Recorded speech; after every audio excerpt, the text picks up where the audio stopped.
जय Hind. Class 10th और subject है मैथमेटिक्स। आज का जो टॉपिक है या फिर थ्योरी बताना है समांतर श्रेणी का। अध्याय 5 समांतर श्रेणी या श्रेणियाँ। ये चैप्टर हम लोग का है। इसको हम लोग जानते हैं क्या होता है। शुरुआती अर्थमेटिक प्रोग्रेशन, ये इंग्लिश में होता है। इनको इसी का शॉर्ट नाम एपी लिखा जाता है। हर जगह पूरे का पूरे चैप्टर में एपी शॉर्ट नाम से यूज करता है।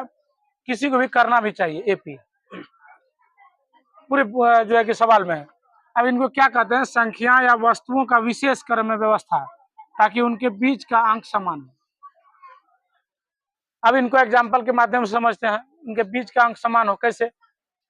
हम लोग यहाँ से यहाँ देखते हैं कितना अंतर है। एक प्लस एक करेंगे 2 हो जाएगा। फिर यहाँ से यहाँ कितना अंतर है? 2 अंतर है।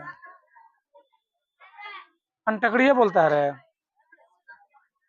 या 2 में 1 जोड़ेंगे तो 3 होगा, और 3 में 2 जोड़ेंगे तो 4 हो जाएगा। एक ही जोड़ेंगे तो फिर आज दांत न हो जाए। फिर आज हाँ, इस वीडियो को देखने वाले सभी छात्रों से अपील है, एक ऑफलाइन में छात्र है, इनको इतना ज्यादा ये क्रिटिसाइज किया जाए। ये दांत ही नहीं धोता है। 9th में पढ़ता है बच्चा जो है कि इसको दांत से इतना ज्यादा ये है ना। और आप बताइए टीचर जो है इनको लटका के मारने का काम करेगा? है संभव? है जो है कि अभी नाम थोड़ा सा हम हाइड करके रखे हैं। बहुत ही जो है इसके बाद अगर नहीं सुधरा तो इनको पूरी तरह से पूरे जो है कि वायरल करके इनका जो है कि इनका इंसल्ट किया जाएगा। चलिए आगे देखते हैं। 4 में फिर 1 जोड़ेंगे तो क्या होगा? 5। 5 में 1 जोड़ेंगे तो यही कह रहा है संख्याओं को वस्तुओं का विशेष क्रम में व्यवस्था। ये जो व्यवस्था है ताकि उनके बीच का अंक समान हो। यहाँ पे क्या है? समान अंक है। अगर समान अंक होगा हमारा तभी एपी होगा। तो पहला कंडीशन है समान अंक होना चाहिए। दूसरा एग्जांपल में देखो समान अंक है। 4 में क्या? 4 में से 4 0, फिर इसमें से गया 0, फिर इसमें से गया 0, फिर इसमें से गया 0, फिर इसमें गया 0। अंतर कितना है? 0 का। तो ये एपी है। अंतर समान होना, ताकि उनके बीच का अंक समान होना चाहिए जो हमारा इधर है। अब देखो 100 में से कितना गया? 30 का अंतर हो गया। -30 -30 -30 चल रहा है। कहने का मतलब है कि इसका ताकि उनके बीच का अंक समान हो, अंतर ये चीज देखना चाहिए। एपी है। अब ये प्रकार कितने होते हैं समांतर श्रेणी के प्रकार? ये 2 प्रकार के होते हैं। परिमिति एपी अर्थात परिमिति और अपरिमिति। परिमिति में क्या होता है? पदों की संख्या सीमित होता है। पदों की संख्या सीमित होता है। जैसे मान लो कैसे सीमित होता है? जैसे हम कोई चीज दे देंगे, 5 दे, 8 दे, 11 दे, डॉट डॉट डॉट ऐसे 80 दे दे। ये लास्ट जो हमारा दिया हुआ है यहाँ पे सीमित है। वही अगर इसमें देखते हैं अपरिमित एपी में पदों की संख्या असीमित होती है। इनका एग्जाम्पल देखते हैं 3, 6, 9, 12 डॉट डॉट डॉट डॉट चलते रहेगा। इसमें क्या है? असीमित है और उसमें सीमित है। जिसमें पद दिया हुआ आखिरी तो ये सीमित हो गया, जिसमें नहीं दिया हुआ है वो असीमित है। अब एपी के कुछ सूत्र है दिया हुआ। एपी के कुछ सूत्र है। एपी का आखिरी पद के लिए सूत्र होता है और एपी के सभी पदों का योग के लिए सूत्र होता है। एगो होता है ए एन बराबर A plus N minus 1 into D. अब हम लोग इसमें देखते हैं यहाँ पे कितना पद है? 1 2 3 4। कुल 4 पद में से एगो दिया रहेगा टर्म, एगो दिया रहे नहीं दिया रहेगा, बाद में 3 गो दिया रहेगा। एगो को तुमको फाइंड करना है।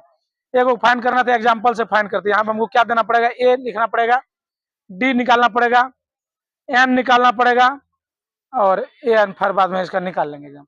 ये हमको ये सब निकालना पड़ेगा तो पहले निकाल लेते हैं। ए क्या होता है भाई? ए होता है पहला पद। इसमें पहला पद क्या हुआ? 5। डी क्या होता है? सार्वंतर है। सार्वंतर किसको कहते हैं? दूसरा पद में से पहला पद को घटा दिया जाएगा। दूसरा पद क्या है? 8। अब पहला पद क्या है? 5। 8 में से 5 चला जाएगा तो डी कितना हो जाएगा? 3। एन क्या होता है? ये एन होता है हमारा जो है कि ये जो दिया हुआ है, हाँ, ए 12 जो है यही होता है एन अर्थात एन। ठीक है, ये कितना दिया हुआ है? अब हमें क्या निकालना है? ए एन जब निकालना पड़ता है तो इस हिसाब से आप निकाल सकते हो। इतना तक कर लिया क्या? तब इनको हम लोग आगे देखेंगे।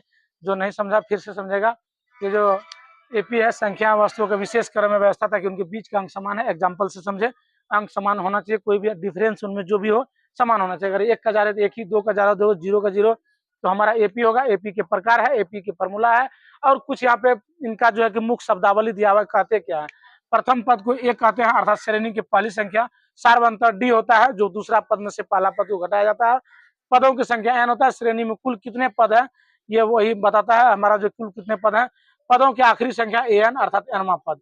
ये कुछ शब्दावली है, शब्दावली, सूत्र और ये प्रकार और एपी समझने का। ये यहाँ तक देखे हम लोग, फिर आगे देखेंगे, इसको फिर बार बार गौर करना है। शॉर्ट नाम एपी बोलते हैं, पूरे मैथमेटिक्स में एपी ही लिखना पड़ेगा। कहीं भी सवाल बनाएगा तो एपी ही बोलता है, ज्यादातर यूज एपी करता है।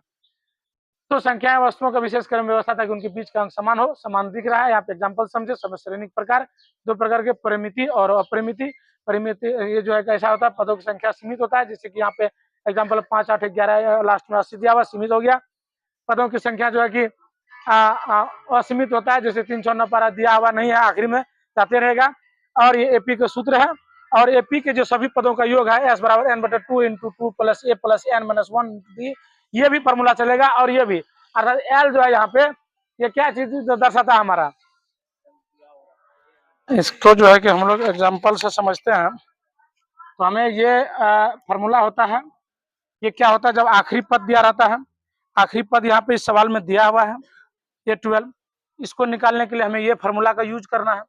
ये कैसे करेंगे, तो इसमें हम लोग को 1, 2, 3, 4 टर्म है, 4 टर्म में कोई 3 टर्म हमको निकलना पड़ेगा, एक टर्म जाकर तब जाकर फाइंड करना पड़ता है, या तो 3 टर्म दिया है उसमें।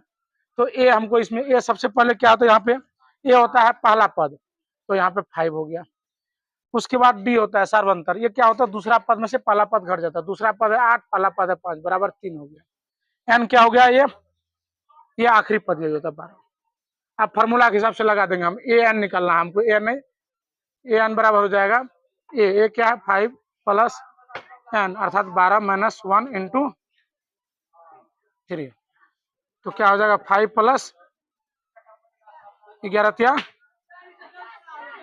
इसको गुना कर देंगे तो, और 33, 5 कितना हो जाएगा 38।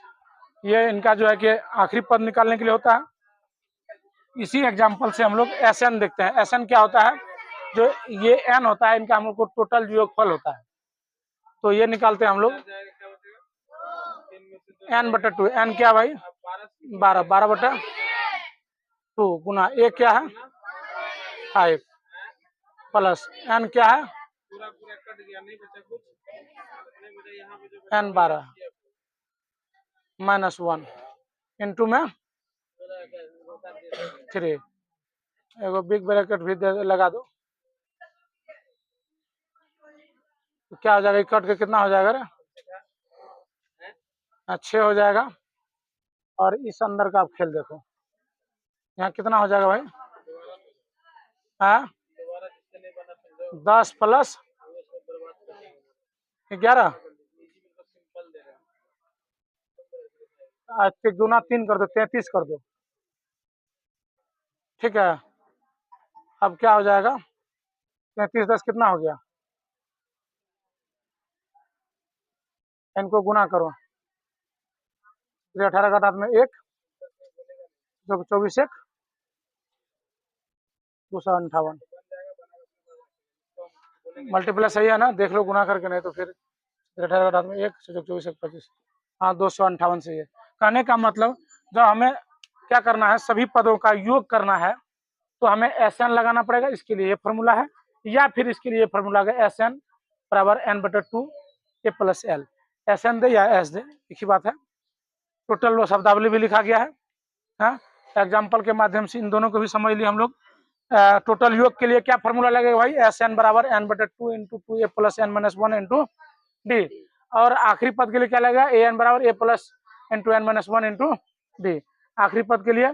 और तो कुल पदों के लिए ये लगेगा। एपी में एस एन का अर्थ, एस एन का अर्थ जिसको नहीं आया, सिंपल भाषा में समझ सकते हैं हम, एन पदों का योग। अगर यहाँ एन पदों का योग भी समझ में नहीं आए, तो हम लोग कहते हैं अगर आप किसी श्रेणी का पहले पद से लेकर के, अब कोई श्रेणी है 3, 6, 9, 12, 15 इत्यादि, लेकिन एक निश्चित पद तक की सभी संख्याओं का जोड़, सबका जोड़ करते हैं, तो उसी जोड़ को एस एन कहते हैं।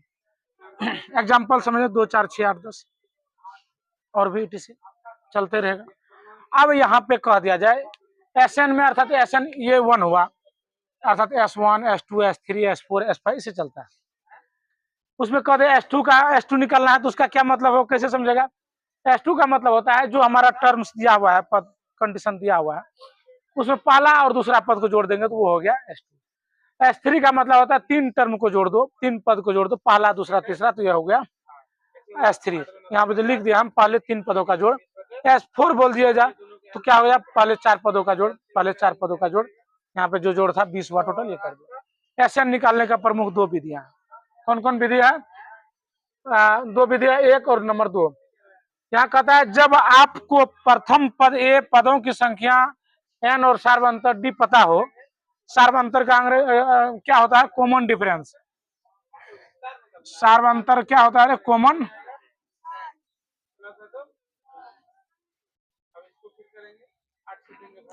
इसीलिए हम लोग क्या लिया है? डिफरेंस, है ना। तो जब पता रहेगा सार्वंतर डी पता रहेगा, ये सब 3 चीज क्या सब? पदों की संख्या n और सार्वंतर डी और ये प्रथम पद, तो हम लोग क्या फॉर्मूला लगाएंगे? ये आप देखो सवाल जब बनाएगा वहां पे पता रहेगा तो ए है, एन है, डी है, तो फॉर्मूला क्या लगा देगा? ये वहां स्पष्ट नहीं लिखा रहेगा मैथ में। अभी जो इससे पहले रिसेंटली एग्जाम दिए थे बिफोर, उस एग्जाम्पल से समझ लेना, ए निकालना पड़ेगा, डी निकालना पड़ेगा, ए अनुसीम दिया रहा है उसको अलग अलग लिखना पड़ेगा। जब आपको प्रथम पद अर्थात ए और अंतिम पद एल या ए एन पता हो, वही एल को ए एन बोलते हैं, तो हम लोग ये फॉर्मूला लगाते हैं एस एन बराबर n/2 और कोष्ट में ए प्लस एल। इस कंडीशन से हम लोग एस एन निकालते हैं, एपी का निकालते हैं, और जो है कि S2 S3 S4 ये सब निकालते हैं। दो गो सूत्र वहां था, प्रथम कुल पदों का योग, उसके लिए वो भी निकालते हैं फॉर्मूला। सारे एपी का दिया जाएगा जो थ्योरी है। अब हम लोग आगे एक एक चैप्टर का एक एक जो है कि एग्जाम्पल के साथ बनाते जाएंगे। मुझे उम्मीद है कि तुमको लोगों को बिल्कुल दिक्कत नहीं होगा इस थ्योरी के माध्यम समझने के बाद। अगर दिक्कत होगा फिर इनका जो है कि जो सवाल होगा चैप्टर में उसके माध्यम से हम लोग समझेंगे। फिलहाल इतना ही, बहुत बहुत धन्यवाद।